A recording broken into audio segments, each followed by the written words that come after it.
Oh my god, did you hear that an organisation who loads of animal rights activists have supported have just had their financial details exposed? And it's really shady how they've been using the donations. Yeah, I assume you're talking about Anonymous for the Voiceless, right?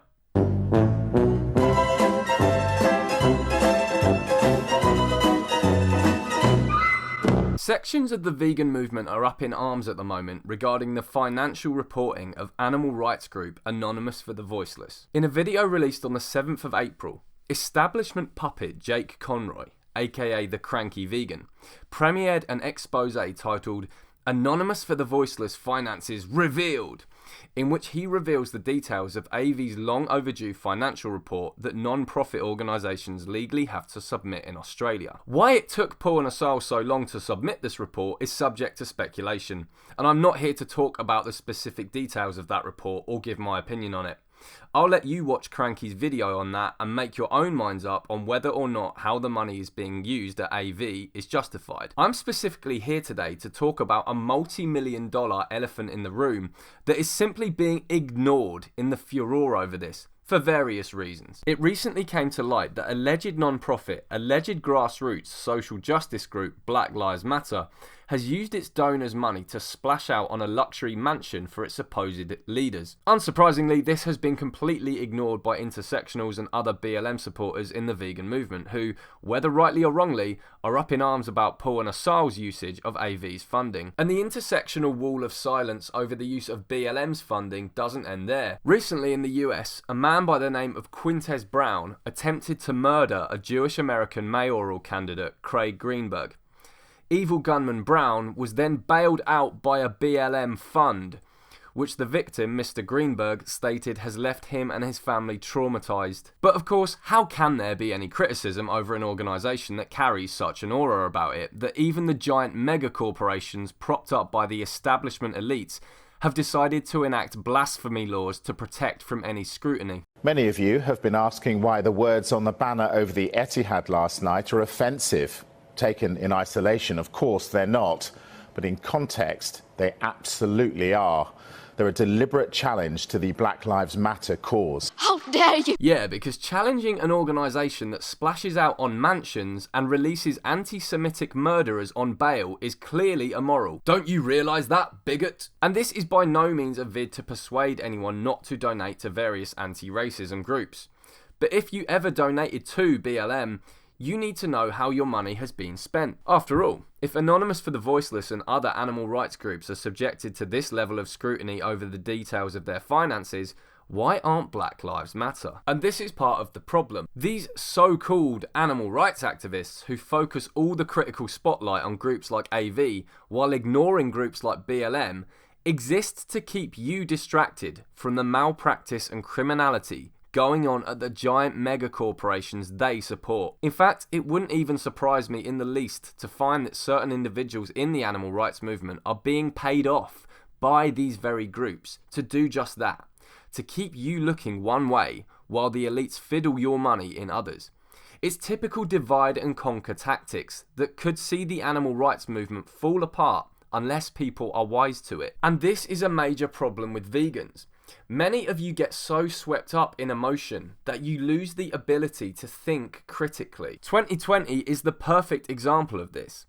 In the manufactured media outrage after the death of a man during arrest in Minnesota, every vegan, animal rights organisation and giant megacorporation got on their knees to submit to the status quo, all under the guise that this was radical, anti-mainstream and woke.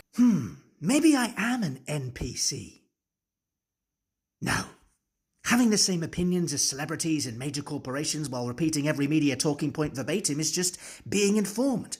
The fact-checkers wouldn't lie. The media focus and outrage was, of course, very conveniently timed to coincide with the US presidential elections, with voters citing racial justice as their number one concern when heading to the ballot box that year. Vegans were strung along so easily, they decided to pour money into an organisation whose values and policies they know nothing about, whose financial reportings they've never questioned, and whose aims they are totally unaware of. Money that could have been better spent going into the very grassroots animal liberation organisations that intersectionals and other peddlers of the status quo within the vegan movement claim to be wanting us to donate to. In light of this moral panic funded by the Democrat-controlled media, vegans fought amongst themselves, going as far as to tell American vegans who were planning on voting for Trump that they were not vegan, and that a vote for Biden is a vote for the animals. Biden won the presidential election, whether validly or not, and as a result injected $1 billion into the American meat industry.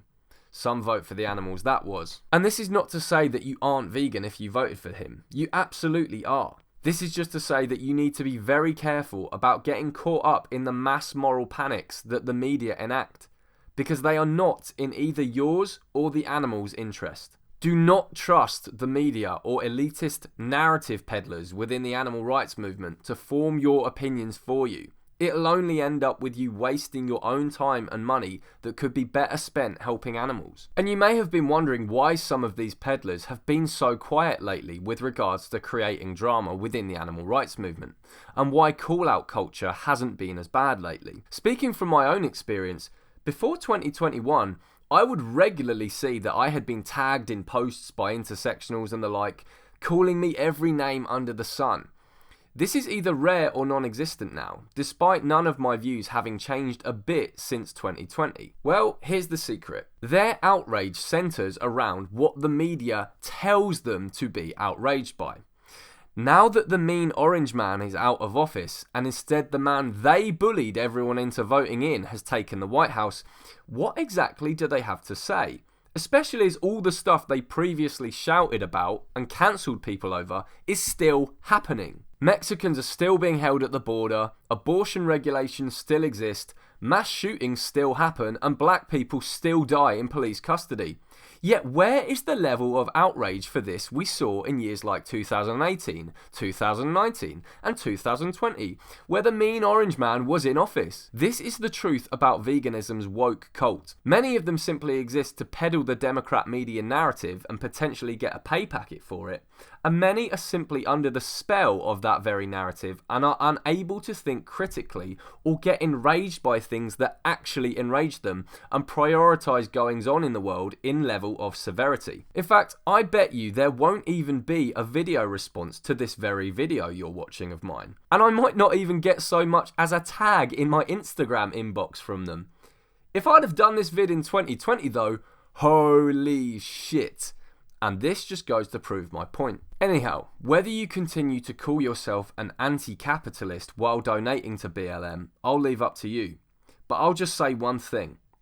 Scrutinise human justice causes with the same level of scrutiny the establishment hacks working within the animal rights movement would have you scrutinise AV. Otherwise, your outrage is inconsistent. So there you have it. To all the people who got caught up in the tidal wave of mass hysteria and donated to the cause, violent criminals got bailed out, Biden injected $1 billion into the meat industry, and Patrisse Cullors laughed all the way to the bank with your money. But hey, it's not all that bad, right?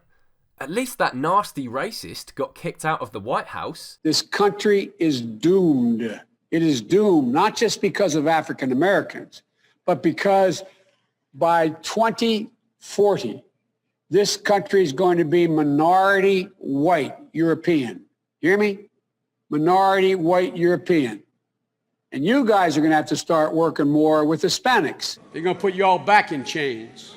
You cannot go to a 7-Eleven or a Dunkin' Donuts unless you have a slight Indian accent. I'm not joking. So if you have a problem figuring out whether you're for me or Trump, then you ain't black. I mean, you got the first sort of mainstream African American who is articulate and bright and clean and a nice looking guy. Oops.